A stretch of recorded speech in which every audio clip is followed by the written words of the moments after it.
Welcome, dear listener. Tonight we step quietly into one of the most unsettling stories ever whispered from the history of Kansas. But before we begin, let me ask you something. Where are you listening from and what time is it? Where you are? Midnight perhaps? Or the stillness of early dawn? Leave your answer in the comments because it's always curious to see where these echoes of the past travel and at what hour they find you. The town of Elwood, Kansas rests softly along the Missouri River, directly across from St. Joseph, Missouri. In 1910, it was a modest place, little more than scattered homes, a general store, and endless stretches of farmland rolling into the horizon. If you open most history books about Donovan County from this era, you will find only accounts of crops of small-town politics and of daily, ordinary struggles. But deep in the basement of the Donovan County Historical Society, tucked away in a water-damaged box marked simply Correspondence 1910-1915, something far darker was waiting. Inside lay a collection of letters forgotten until 1963. They were written between Theodore and Eleanor Blackwood, letters so disturbing that the archivist who first opened them felt compelled to call the authorities. What followed was a short investigation, short and strangely quiet. The letters were sealed, stored away again, almost as though someone wanted them forgotten. And perhaps they would have been until 1968 when historian Margaret Wells requested them for a book she planned to write on rural correspondence from the early 20th century. She never finished that book. Instead, she left behind only a private stack of notes, which her daughter later found locked away in a drawer after Wells's death in 1969. What you are about to hear is drawn from those notes, from county records, and from the fading memories of elderly Elwood residents who were interviewed back in 1963. Some names have been changed to spare the families that remain. But the places, the years, and the shadows themselves are just as they once were. The story begins with Theodore Blackwood. He arrived in Elwood in March of 1908 and purchased a modest two-story home on the town's edge. County records list him as a supplier of medical goods, though later searches revealed no business license and no sign of any real medical training. To his neighbors, he appeared polite but distant. He made his purchases at the general store with little conversation, and after sundown, he was rarely ever seen. The home he chose had once belonged to the Miller family, who fled to Topeka after losing their youngest child to influenza. On the property stood a small outbuilding, which Theodore quickly converted into what he called his workshop. Neighbors spoke of quiet deliveries to this workshop, usually after dark, arriving in wagons from across the river in St. Joseph. At first, no one paid much attention. Theodore lived a careful routine, attending Sunday services at the Methodist Church, subscribing to medical journals delivered through the local post office. Harold Jenkins, the postmaster, later recalled how these journals sometimes arrived with packages from universities in Chicago and St. Louis, but the mystery of his workshop slowly drew whispers. James Henderson, who was 17 at the time and lived on the farm next door later, confessed to investigators that he once saw men unloading a long wooden crate under the moonlight. When James told his father, Theodore explained that the crate contained delicate equipment tools requiring special handling. The elder Henderson did not push the matter further, but from that night on, he told his family to keep their distance from the Blackwood property. During that first year, Theodore made 3 long trips, each lasting about 2 weeks. He filed notices with the post office naming St. Louis, Chicago, and New Orleans as his destinations. What we know of these journeys comes only from his letters to a certain Dr. Harmon Phillips of St. Louis, letters later discovered in that box of correspondence, and within them are words difficult to ignore. One letter dated September 15, 1908 reads, "I have acquired several excellent specimens during my travels. The techniques suggested by EF in Chicago have proven most effective for preservation of delicate tissues." The subject from New Orleans, a male approximately 30 years of age, demonstrates remarkable results after the application of the formula we discussed.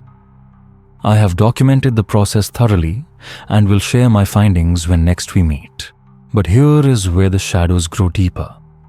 No medical record exists for a Dr. Harmon Phillips in St. Louis at that time. According to Margaret Wells, no doctor by that name was ever registered. So who was Theodore writing to? And what exactly did he mean by specimens? Some researchers have suggested that the name Dr. Harmon Phillips may never have belonged to a real man at all. Instead, they believe it was nothing more than a mask, an alias used for correspondence between Theodore and his unseen confidant, protecting them both while they engaged in activities that even then must have been known to be immoral, perhaps even criminal. The letters to this so-called Phillips came to a sudden end in December of 1908. No reason was given, no farewell, just silence. By the early months of 1909, Theodore had woven himself more securely into the fabric of Elwood. Still distant, still peculiar, but tolerated. His mysterious business, whatever its true nature, seemed to grant him enough income to live comfortably without ever needing to work a visible job in town. He began improving his property. A deep well was installed. A coal-fired heating system rose in his workshop. And according to county records, he undertook a curious renovation. He reinforced the cellar of his house with thick brick walls and a brand new concrete floor. Such improvements were far from ordinary for that time and place. Expensive, unusual, and strangely deliberate. It was in December of 1909, as winter's grip closed tight over Kansas, that a woman named Eleanor Wright arrived in Elwood. She took a room at Mrs. Henley's boarding house on Elm Street. The county ledger recorded her as a widow from Springfield, Illinois. Yet years later, investigators found no record of any such marriage. Mrs. Henley described her boarder as a striking woman of about 30 years old, articulate and educated, with an unsettling intensity in her eyes. Eleanor told a simple story. Her husband had died after a long illness, and she had come to Kansas seeking a new beginning. She quickly found employment as an assistant at Dr. Morrison's medical practice, and it was there her odd talents came to light. Though she held no formal training, she displayed a remarkable knowledge of anatomy, of surgery, of techniques usually known only to physicians. Dr. Morrison himself kept careful notes. He wrote that Mrs. Wright possessed an unusual fascination with terminal cases and that she repeatedly asked permission to be present during a patient's final moments. When the roads closed under the heavy snows of that winter and few patients could reach the practice, Eleanor occupied her days in the doctor's library, organizing volumes and preparing chemical compounds. Sarah Morrison, the doctor's wife, later recalled that Eleanor spoke of chemical preservatives and their uses with an almost girlish excitement. She spoke of embalming fluids the way other women spoke of recipes, Sarah would testify in 1963. Dr. Morrison found it unsettling, though he excused it as grief born from her husband's suffering. Yet, in a town as small as Elwood, a newcomer was always watched. Eleanor declined invitations to socialize, claiming her widowhood demanded reserve. But she was seen often wandering alone on long walks, even in harsh weather. More than once, residents observed her in the cemetery, sketching with deliberate care in a little notebook. When asked about this strange pastime, Eleanor explained that she found peace among the gravestones. She said she was documenting epitaphs and funerary art for a personal project, something to do with the beauty of remembrance. But Eleanor's stories about herself were not always the same. To Mrs. Henley, she described her late husband as a professor of natural sciences. To Dr. Morrison, he was a physician engaged in research. To the minister's wife, she claimed he had been a military surgeon, a man who had served during the Spanish-American War. Yet, no record has ever been found of an Edward Wright matching any of these lives. Her first documented encounter with Theodore Blackwood came on January 12, 1910. Theodore visited Dr. Morrison's office complaining of severe headaches, and there in the record of his examination, Dr. Morrison noted something peculiar, that his assistant Eleanor and Mr. Blackwood exchanged a look of recognition, one that lingered just long enough to be noticed. What was it they recognized in each other? A face, a memory, or something far more secret? Theodore returned to Dr. Morrison's office 3 more times that January. Curiously, always on the days when Eleanor was present. By the beginning of February, townsfolk had noticed the two walking together after Sunday services. In her personal diary, later donated to the Historical Society after her death in 1921, Mrs. Henley wrote of her impressions. Mrs. Wright seems to have found a companion in Mr. Blackwood. They speak in hushed tones and fall silent when others draw near.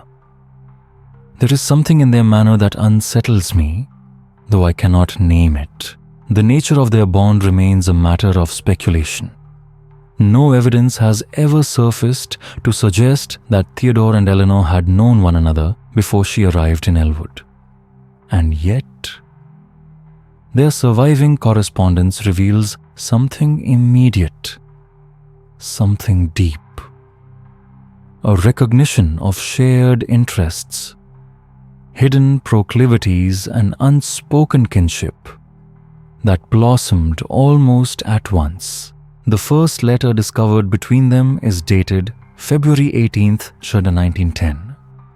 In it, Theodore wrote, "My dearest Eleanor, I cannot express the profound recognition I felt upon our meeting.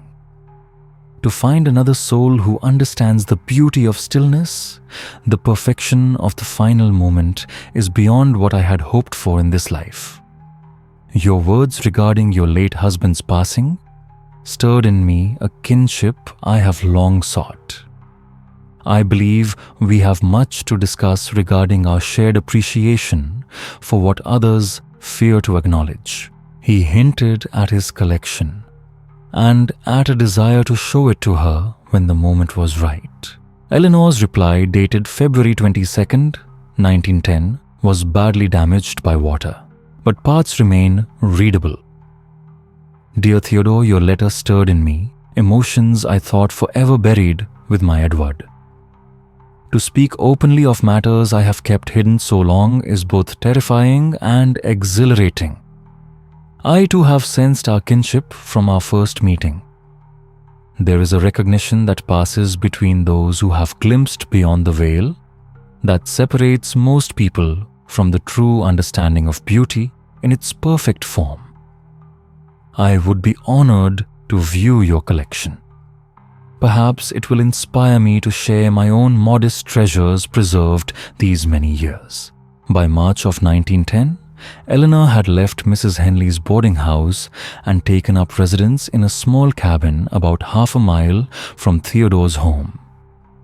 The cabin, according to land records, had been purchased by Theodore the year before, though he had never occupied it. Neighbors recalled seeing the two together often, though they rarely mingled with anyone else in town. Clara Johnson, who ran the post office in 1910, later told investigators that Theodore and Eleanor continued to exchange letters even after she moved so close. They would hand-deliver them to one another, she said, in 1963. I remember thinking it peculiar, almost as if they were playing some sort of private game. This was the beginning of the extensive correspondence that would later serve as the key to understanding their strange union. The letters, written on heavy fine stationery and carefully stored in a metal box, offered a chilling window into a relationship bound by obsessions most would call pathological. They wrote constantly, several times a week, sometimes daily, despite seeing one another in person. The letters seem to have functioned as both a record of their thoughts and as a kind of foreplay-building anticipation before their encounters. Their words grew darker, more explicit. In one letter dated March 28, 1910, Theodore wrote, "Last night's expedition was most successful. The specimen exceeds my expectations in every regard. I have begun the preservation process and anticipate completing the basic work by week's end." Then comes the artistry, the positioning, the fine detail work that transforms mere remains into something transcendent. I find myself eager for your assessment, your artistic eye. The techniques you described from your time with Edward have already proven valuable in addressing the challenges presented by the subject's unusual features. Meanwhile, Eleanor remained employed at Dr. Morrison's practice through the spring, though her hours grew irregular.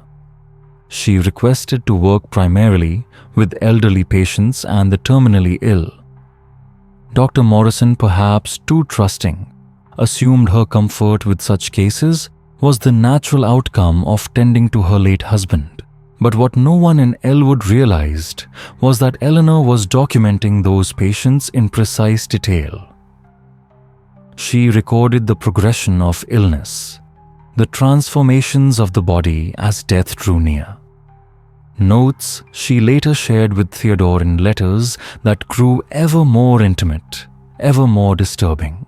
Between February and November of 1910, their words reveal a shared fascination with death, with the body, as vessel with the idea of beauty preserved beyond the boundary of life. Their language became coded references to eternal companionship and preserving beauty. In one letter dated April 17th, Eleanor confided, "I have often thought that love in its truest form must transcend the crude boundaries of life and death. What is the body but a vessel? When the spirit departs, does not the vessel retain its form, its essence? You understand this as no one else has. Last night, as you showed me your treasured specimens, I felt I was truly seeing for the first time. A union then was forming, not built on romance in any ordinary sense, but on something darker, something the rest of the world would recoil from." The letters, when read closely, reveal something unsettling. The specimens they mention were not plants nor curious objects, but human remains, collected, preserved, and arranged with a devotion that went far beyond any medical necessity.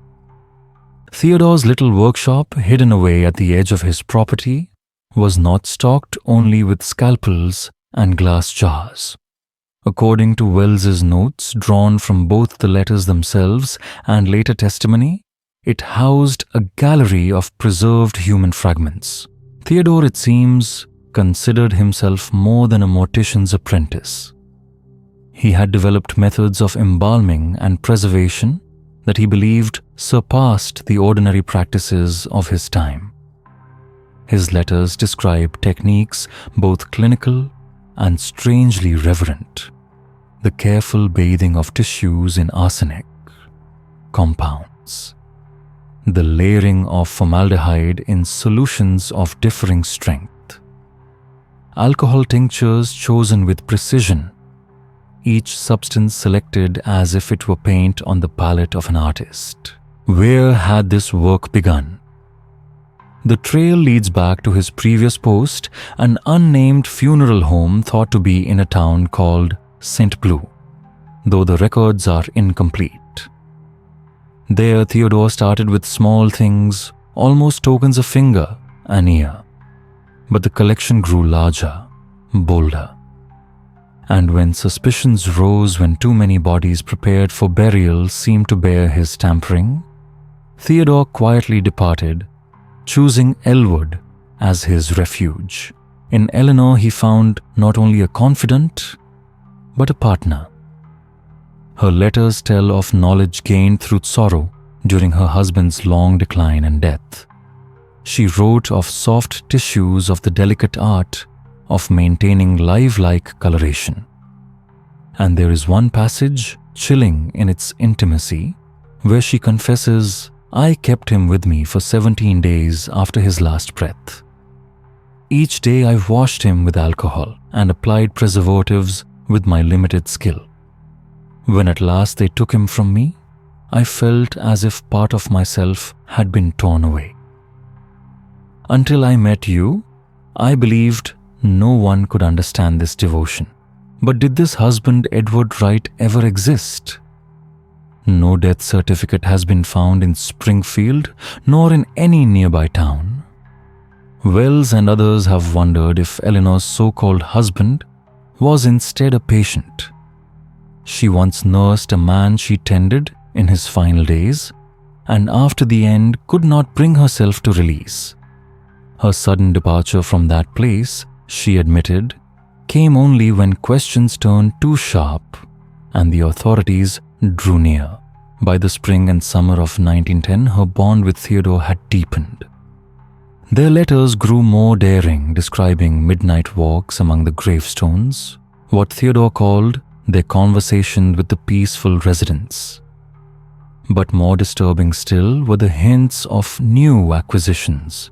A letter dated June 23rd speaks almost tenderly. Our newest guest arrived last night from St. Joseph. The subject is male, approximately 40 years of age, with remarkable facial structure. I have begun the initial preparation and anticipate excellent results. Your suggestions regarding the preservation of the eyes have proven most effective. How did these guests arrive? The correspondence suggests that Theodore had contacts in hospitals and morgues in St. Joseph. Perhaps even Kansas City men who whispered to him when a body went unclaimed, when a pauper died with no family to notice. Yet in the lines between sentences, darker possibilities flicker. Eleanor and Theodore speak of the ill, the frail, the dying. People who might not survive the week unless fate was hurried along. One letter from July 12, 1910 reads, "The elderly gentleman at Dr. Morrison's practice, the one with consumption you mentioned last week, would make an excellent addition to our gallery. His bone structure is exceptional, and the disease has created a haunting gauntness that would preserve beautifully. Perhaps you might offer to assist him home after his next appointment." Did they mean only to wait or to intervene? That question lingers like a shadow at the edge of the page. The tree-lined path by the stream offered both privacy and opportunity. A moment of discomfort for the other and the reward of eternal rest placed in our solemn care. There is a letter like that in the collection, a suggestion gentle but cold. Did Eleanor follow through? There is no direct record in later letters, but she mentions a new visitor who arrived 2 weeks later, a case that required careful preparation because of the severity of his condition. The timing coincides suspiciously with the disappearance of Edward Garvey, a 72-year-old patient of Dr. Morrison's reported missing in late July 1910. Police records indicate that Garvey was seen leaving the clinic, then perhaps lost, and fell into the Missouri River. He was already confused by his illness. His body was never found. Throughout the summer of 1910, a series of other disappearances occurred around Elwood and its environs. A traveling merchant with an abandoned cart on the side of the road between Elwood and St. Joseph. A young woman who worked as a maid near Theodore's house. An unnamed beggar seen in the area and then disappeared. At the time, no one connected these disappearances directly to Theodore and Eleanor. But in the letters, there were references to new additions that fit suspiciously with the dates of the disappearances. Does that sound chilling? But their activities were not limited to collecting and preserving. They called these works artistic compositions, settings, scenes staged to evoke emotion, to create an aesthetic they found beautiful to the extreme. Theodore spoke of family dinners where each member was frozen in the full expression of contentment, of lovers holding each other in a motionless embrace forever. Eleanor, with her meticulous hand, paid attention to small details, how to position her hands naturally, how to shape her mouth to convey the right sadness, how to choose clothes and draperies to enhance the classic, graceful look of the whole scene. By August 1910, they called themselves married in a discreet ceremony that Eleanor described in a letter of August 12th. They used the term eternal bond. The ceremony included an exchange of precious keepsakes and vows, recited beside our most perfect creation, a young girl from Aix, whose beauty, they said, will never fade. They considered themselves husband and wife, though there was no legal document in the county records to indicate that. The ceremony took place at midnight in Theodore's workshop, which they now called a showroom. A picture can be pieced together from the letters, a room lined with glass cases filled with miniatures. Large installations were placed on pedestals. Intricate systems of oil lamps and reflectors were carefully arranged to illuminate every detail.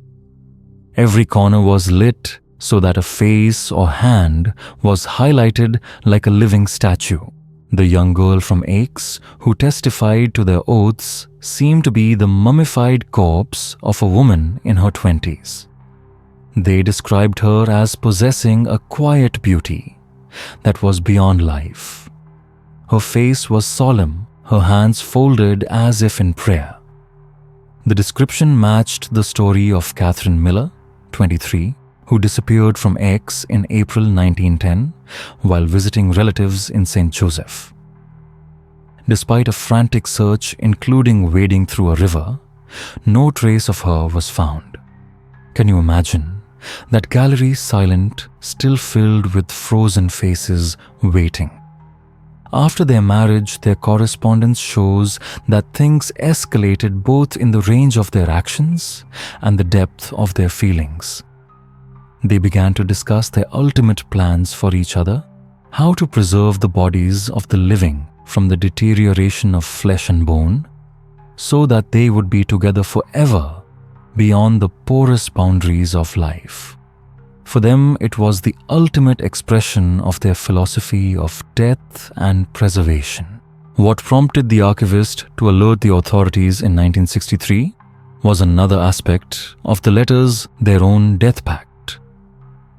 In a letter dated September 23, 1910, Theodore wrote, "My dear, we have discussed at length the matter of our final contribution to each other's collections. I would like to make it official when I am gone. Please keep my body with the techniques we have perfected. My body will remain with you, not in the cold earth, but in your gentle arms until you return to me. Then, as arranged, my faithful friend Jay will ensure that we are placed side by side exactly as I have provided the drawings. Eleanor replied on September 30th, affirming her acceptance of the sacred responsibility.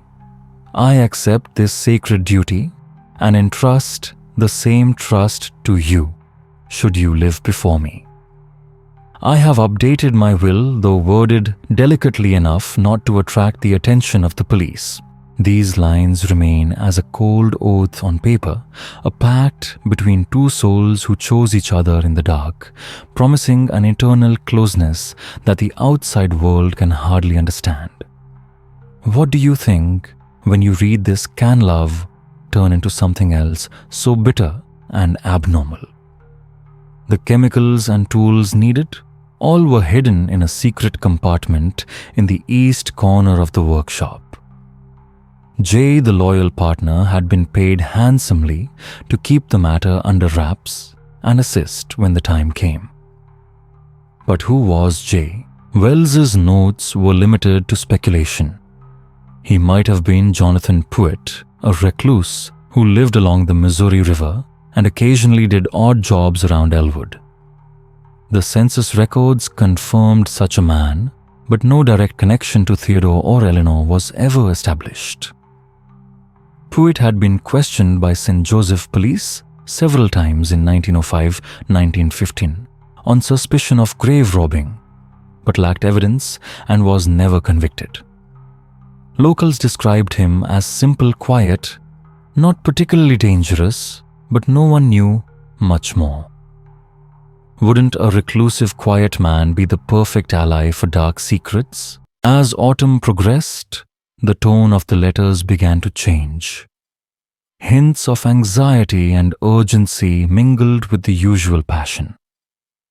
They mentioned the uneasy looks from the neighbors and especially the growing suspicions of Dr. Morrison.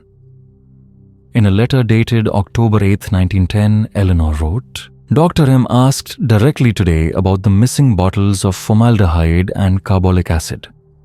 I tried to deflect the question, saying that he might have used them himself and forgotten about them, but he didn't seem to believe me. We must be more careful in collecting them. By the end of October, their worries were no longer confined to Dr. Morrison.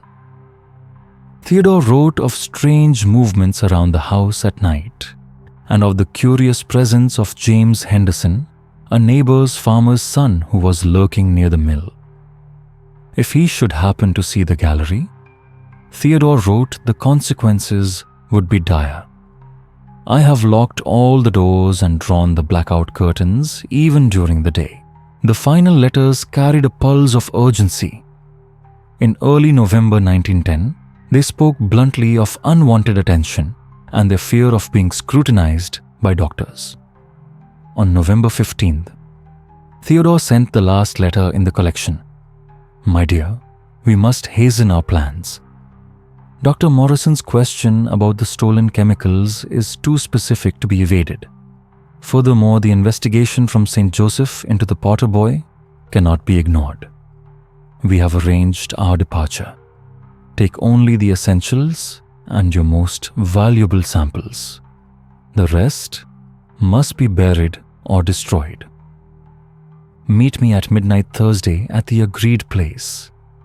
We will cross Nebraska and head west where we can continue our work undisturbed. The Potter boy must have been Samuel Potter, the 17-year-old who disappeared from St. Joseph on November 8, 1910. The newspapers reported that Samuel was last seen crossing the bridge to Elwood to run an errand for a drugstore. When he did not return, the whole town launched a search. The St. Joseph police went to Elwood to make inquiries even to Theodore's house. What happened next is known only in newspaper clippings and county records. On November 18, 1910, a fire broke out in Theodore's house and workshop.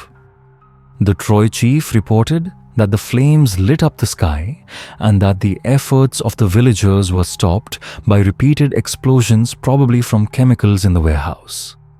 No bodies were found, and it was assumed that Theodore and Eleanor had been burned to death in the fire. The wooden houses were reduced to ashes with only the stone foundations and chimneys standing silently. James Henderson, the boy who had been hanging around the workshop, was one of the first to see the fire and try to help. His account to the coroner was unforgettable. The fire was like no other. There were blue patches in the flames, and the heat was so intense that we couldn't get within 50 yards. The explosions threw up bricks and stones, and the smell wasn't just burning wood. It was something chemical and worse, something unnameable. But I'll never forget it. But Sheriff William Donovan's report, dated November 20th, stated that no human remains were found in the ashes.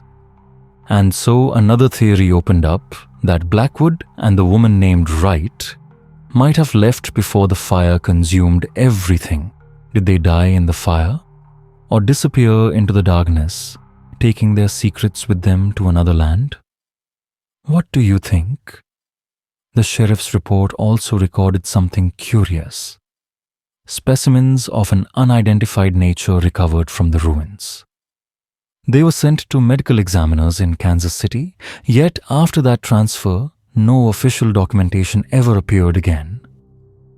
It is as if the evidence dissolved into silence. Local rumor preserved in letters and diaries of the time whispered that the authorities had uncovered far more than they dared to admit publicly. Martha Wilson, wife of one of the men who searched the cellar, wrote to her sister in December of 1910. Henry came home in a state I've never seen before, white as a sheet, unable to speak of what they found in that man's cellar. He would say only that it was unnatural and that the sheriff had sworn them all to secrecy. Since that night, he has suffered nightmares calling out in his sleep about faces and glass eyes. After the fire, the trail of Theodore and Eleanor vanished completely.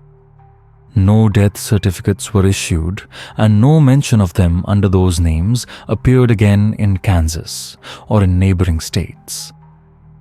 The only trace left was the cache of letters preserved inside a scorched metal box that miraculously survived the flames. These letters eventually drifted into the county records office, where they rested unnoticed for decades. It was not until 1963 that historian Margaret Wells uncovered them. She began to follow the faintest of threads westward into Nebraska, through Colorado, and finally to the far coast of California. Her notes speak of similar disappearances, of bodies gone missing, of men and women with medical knowledge, living in strange isolation. She became convinced she had found them again, living quietly in a small coastal town in Northern California, under new names, Thomas and Elizabeth Bradford. Local records suggest that this couple, arriving around 1911, operated a private museum of medical oddities shown only to carefully chosen guests. Elizabeth died in 1935. Soon after, Thomas vanished without a trace, taking her body with him before authorities could intervene. The Humboldt County Gazette carried the story. That autumn, the Bradford house had been searched, and within its cellar was discovered a private collection of preserved human remains. Officials removed the items for examination and burial, but the article noted that the cellar itself had been altered in unsettling ways. Ventilation systems, chemical vessels, unusual lamps clearly designed for work that was never meant for open daylight. To neighbors, the couple had seemed quiet, refined, and educated. He claimed to be a retired researcher, she a woman skilled in anatomy, who sometimes assisted local midwives. But behind that facade, Wells believed the Blackwoods had simply continued their earlier work. In 1969, Wells traveled to Humboldt County herself. She never finished her investigation. A stroke struck her down 3 weeks after her arrival, and she died without regaining consciousness. Among her belongings was a sealed letter addressed to the Donovan County Historical Society. Inside were her notes along with one chilling line. "What I have found confirms my worst suspicions." The Blackwoods did not perish in 1910. They continued their activities for decades. Worse still, I fear they left behind disciples. Her packet contained photographs, faded images from a 1925 community event, annotated with her careful handwriting. She pointed out the strong resemblance between the Bradfords and the original descriptions of Theodore and Eleanor. More troubling, she noted that Elizabeth Bradford appeared decades younger than her supposed age. Wells dared to suggest that this woman might not be Eleanor at all, but another acquisition placed at Thomas's side. No action was ever taken. The director of the Historical Society filed her notes as a curiosity of no contemporary importance. They might have remained buried forever if not for a graduate student in 1968 who stumbled upon the catalogue entry while studying rural crime. And yet, for all that renewed attention, the land itself remembers. The place where Theodore Blackwood's house once stood remains to this day an empty lot on the edge of Elwood. Locals say nothing grows there. In 1972, soil samples revealed no chemical contamination beyond the traces of an old fire. And so the mystery lingers not in the soil but in memory, and in the whispered possibility that the Blackwoods' work never truly ended. The cabin where Eleanor once lived was torn down in the 1940s, replaced by farmland. No photographs of her or of Theodore have ever surfaced. Even Eleanor's true identity, whether she was truly the Springfield widow she claimed to be, remains uncertain. What unsettled historian Margaret Wells most, however, was not only the couple's work but the suggestion that they were not alone. In her notes, she gave them a name, the Necrophiliac couple. And she pointed out patterns individuals with medical knowledge, living on the fringes of society, whispers of missing bodies, sudden fires that conveniently erased evidence. She began to wonder if Theodore and Eleanor belonged to something larger. A loose network of practitioners exchanging specimens and methods through coded letters. In 1965, long after the couple's trail had gone cold, construction workers in St. Joseph, Missouri, uncovered something chilling. While renovating an old building once used by a medical supply company, they broke through a false wall in the basement and found a hidden room. Inside were preserved human remains, arranged in ways that were anything but ordinary. The newspapers that did report on it briefly claimed the specimens dated to the early 1900s and bore signs of advanced preservation far beyond the mortuary standards of the day. Dozens of jars lined the shelves filled with organs and small body parts. But more disturbing still were 3 full bodies seated around a table, as though captured mid-conversation. They were clothed in fashions from the turn of the century. Their faces had been carefully composed into eerily lifelike expressions despite having been sealed away for over half a century. Authorities buried the remains quietly in unmarked graves and the incident was largely contained. But Wells dug deeper. She discovered that the building had once housed Henderson and Sons Medical Supply, a business that abruptly closed in 1910. Records showed Theodore Blackwood had been a steady customer there, ordering chemicals, specialized glassware, and equipment, that could serve both legitimate medical practice and something far more unsettling. Through her research, Wells tracked down Officer Raymond Daniels, who had been among those who entered the hidden chamber. In her notes, Daniels described finding strange papers that hinted at other locations. A map with markings scattered across Kansas, Nebraska, Colorado, and further west. Each marked site bore a date. The last was 1935 in Northern California. Daniels admitted, "The whole thing gave me the creeps, like we'd stumbled onto something much bigger than just one man's twisted hobby." The captain had it all boxed up and sent off. I never heard about it again. The last solid thread appeared in 1967, when a retired physician from Atchison, Kansas, wrote a letter to a local paper. Dr. James Harper, then 85 years old, recalled a strange couple who had attended a funeral in 1910.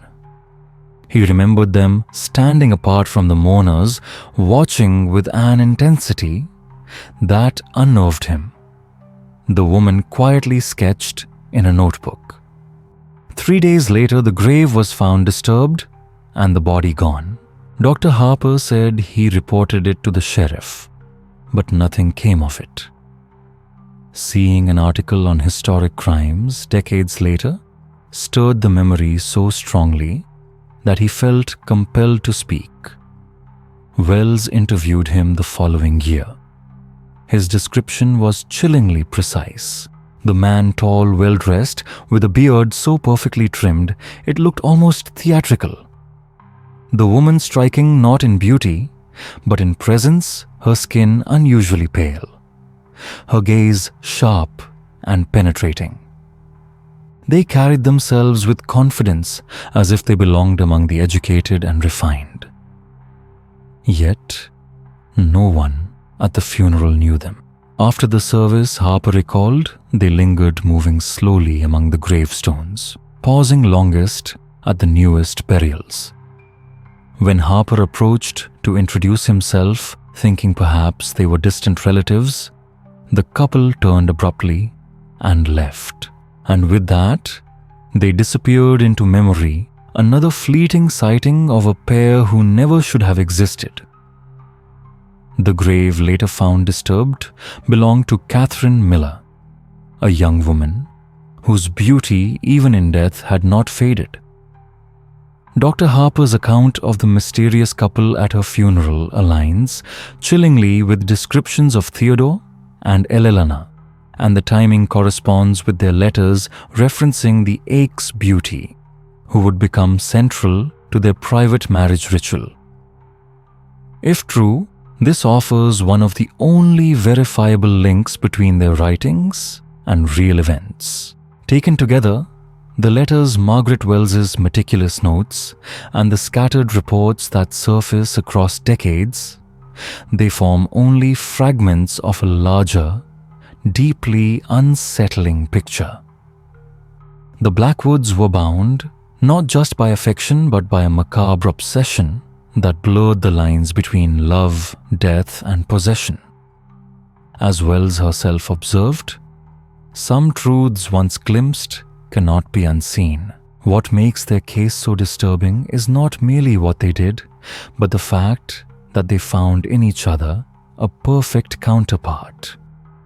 It suggests a haunting idea that no matter how aberrant or deviant a desire may be, there may always be another soul willing to share it.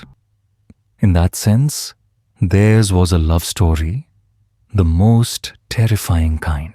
The Blackwood case was officially closed in 1969. With decades passed and no further evidence, authorities concluded there was nothing more to investigate. Their letters remain locked in the archives of the Doniphan County Historical Society, accessible only to select researchers. If Theodore and Eleanor did escape the fire of 1910 adopting new identities, then whatever truth remains has been carried with them into whatever resting place or preserved state they ultimately chose. The final entry in Wells's notes penned, The day before her fatal stroke is brief but chilling. I believe I have found them at last, or what remains of them. God help me. I think they achieved their final wish. Whatever she discovered in that coastal town in California died with her. The Museum of Medical Oddities she referenced has never been located. Locals remembered only whispers of a house that felt wrong, a place better left alone. In 1969, soon after Wells's death, a fire consumed several buildings in that very town. Among them was an abandoned house, long rumored to contain something unnatural. The structure had stood vacant since 1938, after its last known occupant vanished following his wife's death. The flames left nothing but ash. The cause was listed as unknown, though some whispered that the fire was no accident, that someone had chosen to erase what lingered inside. Perhaps it is better that way. Some doors once opened can never be closed. The story of Theodore and Eleanor Blackwood endures as one of Kansas's darkest mysteries, not because of what we know, but because of what was left hidden. It reminds us that the most terrifying monsters are not creatures of folklore, but ordinary people, neighbors, acquaintances whose obsessions drive them beyond the boundaries of morality. Elwood, Kansas has changed in the century since. Fields were plowed, homes rose and fell, generations passed. Yet the ground where their house once stood remains strangely barren. Locals say nothing grows there, as if the soil itself remembers. For psychologists, the Blackwood letters stand as a rare, harrowing case of folie à deux, shared psychosis, in which two people's darkest desires amplify one another. Their writings reveal not just their deeds but a philosophy. To them, death was not an end but a transformation, not desecration but elevation, a preservation of beauty against decay.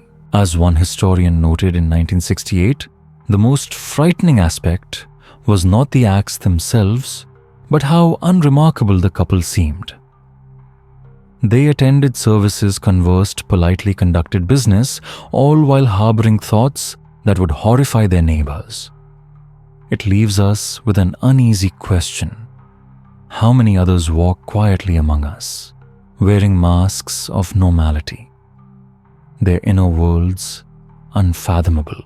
The echoes linger still. The sound of a workshop door shutting against the Kansas wind. The scratch of Eleanor's pen across paper as she catalogued their specimens. The private conversations of two people who found in one another a mirror for their darkness. And even after a century, the echoes have not faded. In 2005, workers demolishing an old property in Northern California found a sealed room. Inside were two bodies carefully preserved, posed in an embrace. Records trace the property back to a Thomas Bradford who had purchased it in 1911. Forensic testing proved inconclusive. The bodies were too altered by chemicals, too perfectly preserved. They were cremated, quietly buried in an unmarked grave. Were they Theodore and Eleanor at last finally kept together as they had so long desired? Or were they something else, another chapter in the legacy of the Necrophiliac couple? We will likely never know. The case leaves us with a reminder that some mysteries resist the light, not because they cannot be solved, but because what they reveal unsettles us too deeply. In the shadows of history, in places where no one lingers, how many others continue such work, preserving what should decay, loving what should repel, finding in one another the kind of devotion that transforms deviance into eternity. And so, we leave the Blackwoods where history itself seems to have left them, half in shadow, half in flame, and never fully at rest. Perhaps their story is less about what they did and more about what it makes us feel when the lantern of memory flickers across such unsettling faces. As you close your eyes tonight, ask yourself, how well do we ever truly know the people around us? What secrets might live behind the shutters of quiet houses or within the pages of forgotten letters? If you've stayed with me through this strange and haunting journey, thank you. I hope it carried you gently into the stillness of night. And if you wish to wander again with me through history's forgotten corridors, don't forget to like this video, subscribe, and ring the little bell, so you'll always know when another story drifts in from the dark. Until then, sleep well, dream deeply, and remember, some mysteries are best left untouched.